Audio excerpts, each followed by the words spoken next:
নমস্কাৰ বন্ধু বান্ধৱীসকল, পুনৰবাৰ স্বাগতম জনাইছোঁ মোৰ আন এটি ভিডিঅ' মাজলৈ। আজি ভিডিঅ'টো দেখিছেনে বাৰু? একদম পূৰা এনেকৈ আৰম্ভ কৰি দিছোঁ আৰু চাওকচোন, ঘৰবিলাক ইমান ধুনীয়াকৈ সজাই ৰাখিছে নহয়নে বাৰু? ক'ত গৈ আছোঁ ক'ম বাৰু আপোনালোকক।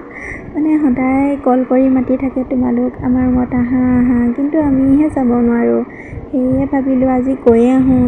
তাকো বাইক লৈ নিজেই আগবঢ়াই নিব আহিছে আমাক, কেনেকৈ বাৰু নোযোৱাকৈ থাকোঁ নহয়নে?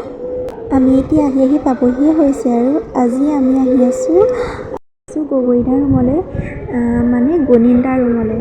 ভিডিঅ'টো মানে বেছি দীঘল নকৰোঁ, আপোনালোকে চাই যাব আৰু ভিডিঅ'টো ভাল পালে লাইক কৰিব, শ্বেয়াৰ কৰিব আৰু গায়ত্ৰী শুনো চেনেলটো ছাবস্ক্ৰাইব কৰি মোক উৎসাহ দিব, তেতিয়াহে মোৰ ভাল লাগিব নহয় জানো?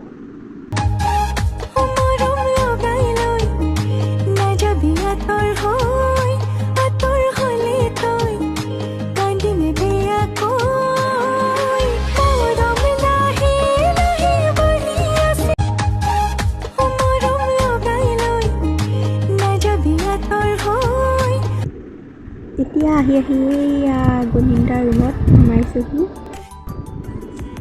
কথা বতৰা পাতি কাম তাল মৰা বম চম ফুটোৱালে আৰু গুণিন্দাহঁতে মোক ফুটাব কৰিছিল। মইনো বাৰু বম ফুটোৱা মানুহ নে?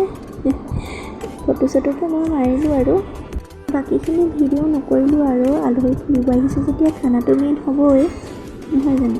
মাংসখিনি বনাই আছোঁ, এইপিনে ভাত আৰু দালি বনোৱা হ'ল, এতিয়া মাংসখিনি বনাই আছোঁ, হ'ব হৈছে আৰু চাওকচোন কি ধুনীয়া হৈ উঠিছে। আপোনালোকলৈ ফটো দুটাকে আগবঢ়ালোঁ। এনেকৈ ভাত পানী খাই গুণিন্দাক গুড নাইট দি ৰুমলৈ আহিলোঁ।